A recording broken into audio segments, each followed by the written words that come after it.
Hello, good morning students. Welcome in VPVN online class. आज हम व्याकरण का पाठ पढ़ेंगे 19 संवाद लेखन।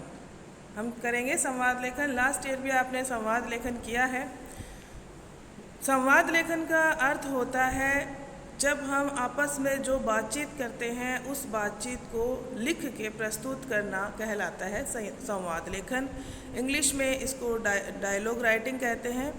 तो यहाँ आपकी पुस्तक के अंदर पाठ 19 दिया हुआ है, वो निकालिए और मेरे साथ साथ कीजिए। पेज नंबर है इसका 129, 129 पेज नंबर आप निकालिए। देखिए यहाँ पे दो लड़कों के बीच में संवाद हो रहा है, अर्थात बातचीत हो रही है। वो हमको देखनी है कि किस तरह से संवाद लेखन किया जाता है। पहला है सुरेश। सुरेश कह रहे हैं, भैया आप कहाँ जा रहे हैं। तो आपको ये तो पता ही चल गया होगा पहले वाक्य में ही कि भाई से भाई बात कर रहा है। तो सुरेश कह रहा है, भैया आप कहाँ जा रहे हैं। यहाँ पे आप देखिए कहाँ जा रहे हैं के बाद में प्रश्न पूछा है, तो प्रश्नवाचक चिन्ह उसने लगाया है। लिखना उसी तरीके से है जिस तरह हम वाक्य लिखते हैं। भैया को संबोधित किया है तो संबोधनात्मक चिन्ह यहाँ पे लगाया गया है। इनका आप विशेष ध्यान रखें। सुरेश कह रहा है तो सुरेश लिख के और उसके आगे डैश लगाई गई है। सुरेश कह रहा है, भैया आप कहाँ जा रहे हैं। अब मुकेश कहता है, मैं क्रिकेट खेलने जा रहा हूँ। मुकेश उसको जवाब दे रहा है, मैं क्रिकेट खेलने जा रहा हूँ। जिस तरह से हिंदी में वाक्य लिखा जाता है उसी तरीके से आप लिखेंगे।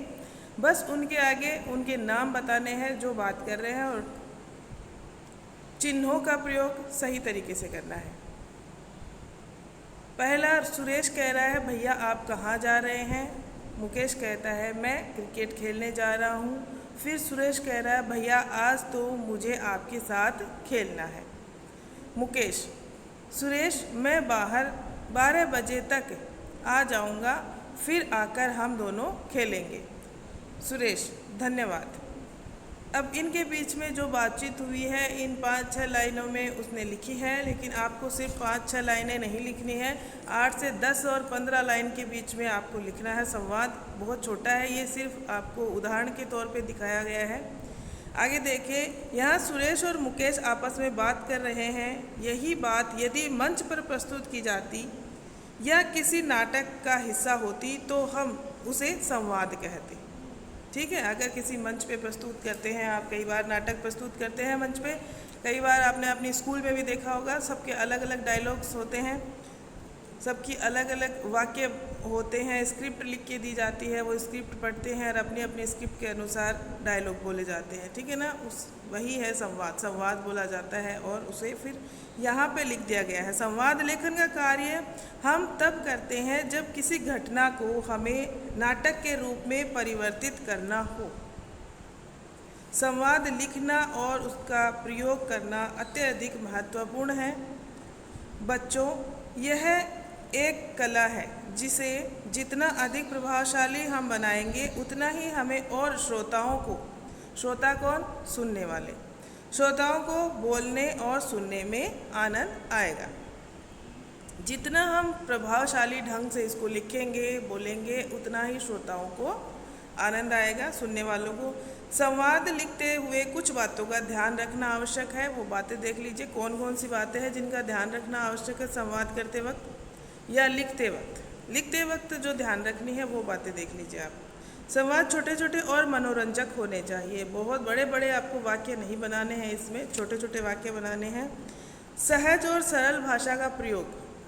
आपकी भाषा बहुत सशक्त है, आपको बहुत ही क्लिष्ट शब्दों का प्रयोग आता है, लेकिन जब हमें बहुत से लोगों के पास बातें पहुंचानी होती है तो हमें एकदम सरल और सहज भाषा का प्रयोग करना चाहिए। तो यहाँ पे सरल भाषा का प्रयोग करना है। संवाद विषय को प्रकट करने में समर्थ हो। जो विषय आप ले रहे हैं उसके बारे में, उस विषय के बारे में, उस संवाद में पूरी बात आ जानी चाहिए कि आप किस विषय के ऊपर संवाद कर रहे हो। यहाँ पे खेल के ऊपर संवाद है कि दो भाई हैं वो आपस में खेल रहे हैं।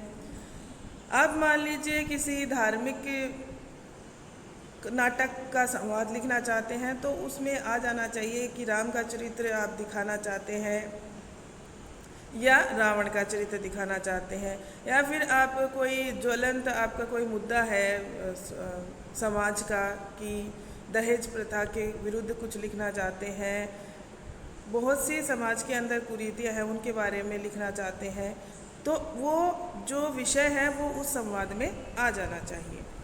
संवाद लिखते हुए उचित विराम चिन्हों का प्रयोग करें। संवाद लिखते समय विषय की पृष्ठभूमि पर ध्यान दिया जाना चाहिए। विषय की क्या पृष्ठभूमि है उस पर ध्यान दिया जाना चाहिए। संवाद कुछ इस तरह से लिखें कि अंत के में संवाद का निष्कर्ष निकले। संवाद इस तरह से लिखिए कि अंत तक उस संवाद का पूरा निष्कर्ष निकलना चाहिए, ये नहीं कि आप अधूरा ही छोड़ दें उसको। जैसे यहाँ पे मुकेश ने कहा सुरेश मैं 12 बजे तक आ जाऊँगा, तब हम दोनों साथ मिलकर खेलेंगे, तो सुरेश उसे कह रहा है धन्यवाद, अर्थात ये संवाद पूरा हो गया है। इसके बाद वो चला गया, फिर कभी 12 बजे आएगा तब वो संवाद होगा उनके बीच में, ठीक है ना, तो उसका निष्कर्ष निकल जाना चाहिए। यहाँ पे और भी संवाद दिए हुए हैं आपकी बुक में, पेज नंबर 130 देखिए आप। गुड़िया का ब्याह रचाने के विषय में 2 सहेलियों का संवाद हो रहा है यहाँ पे। मनीषा, मेरी बड़ी इच्छा है कि मैं अपनी गुड़िया का ब्याह तेरे गुड्डे से कर दूँ। तनिषा, मुझे भी तेरी गुड़िया बहुत पसंद है, यह विचार मुझे बड़ा अच्छा लगा। मनीषा, पर मेरी एक शर्त है। तनिषा, क्या? मनीषा, मेरी गुड़िया हमेशा अपने दूल्हे के घर नहीं रहेगी। तनिषा, तो फिर कहाँ रहेगी? मनीषा, 15 दिन तेरे घर और 15 दिन मेरे घर। तनिषा, मुझे मंजूर है, मुझे भी गुड़िया और गुड्डे को इतना ही आराम देना होगा जितना गुड़िया को अपने ससुराल में मिलेगा। मनीषा, ठीक है, तो रविवार 4 नवंबर को शादी तय है। यहाँ देखिए इस संवाद का मेन विषय क्या है। इसमें विषय ये दिया हुआ है कि जब शादी होती है तो लड़कियां अधिकतर ससुराल में ही रहती है। यहाँ पे गुड्डे गुड़ियों की शादी के उदाहरण से ये बताया गया है, ये 2 बच्चियाँ ये बता रही है कि हमेशा लड़की ज़रूरी नहीं है ससुराल में ही रहे, वो अपने मायके में भी बराबर रहनी चाहिए, और जो लड़का है वो भी उसकी जगह वहाँ पे रहेगा। ये लड़कियों के विचार हमेशा आते हैं, सबके मन में आते हैं ये विचार, तो ये यहाँ पे एक सामाजिक मुद्दा है जिसको उठाया गया है इसमें। इसी तरह आप भी कोई संवाद लिख सकते हो, ठीक है। दूसरा संवाद देखिए, मनपसंद खाना न बनाने पर माँ बेटे का संवाद। मनीष, माँ आज खाने में आपने फिर से लौकी बना ली है।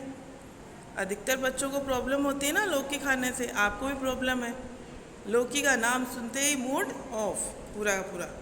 माँ, बेटा पूरे 1 हफ्ते बाद लौकी की सब्जी बनी है, और माँ वही कहती कि बेटा रोज़ कहाँ बनाती हूँ, पूरे 1 हफ्ते बाद बनी है, यानी कि 7 दिन बाद लौकी का बनाया है मैंने।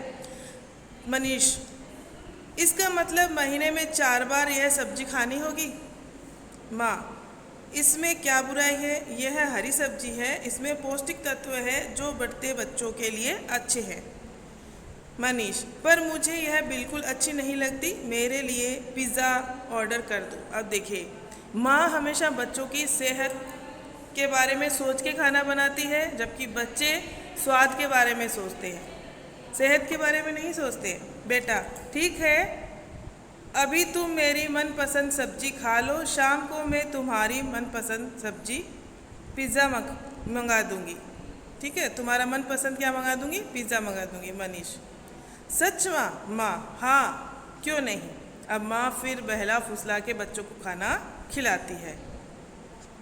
अब यहाँ पे अभ्यास कार्य दिए हुए हैं, इनमें से आपको आराम से ये करना आ गया होगा। इनमें से आप देखिए, एक तो जो ये है ना माँ और बेटे के बीच का संवाद, ये आपको अच्छे से देखना है। इसमें आप और भी कुछ जोड़ना चाहो जोड़ लोगे खाने के विषय में, और मनपसंद टीवी चैनल देखने के विषय में भाई भाई का संवाद, गृह कार्य पूरा न करने पर अध्यापिका और छात्र का संवाद, ये वाला सेकंड वाला आप अपने मन से लिखेंगे। ओके स्टूडेंट, ये आपका होमवर्क है। सेकंड वाला संवाद आपको करना है और पिक क्लिक करके मुझे सेंड करनी है, ठीक है। आपको समझ आ गया होगा संवाद, आई होप। और फिर भी अगर कुछ नहीं समझ में आए तो आप मुझे पूछ लेना, पूछ सकते हैं। Okay, thank you.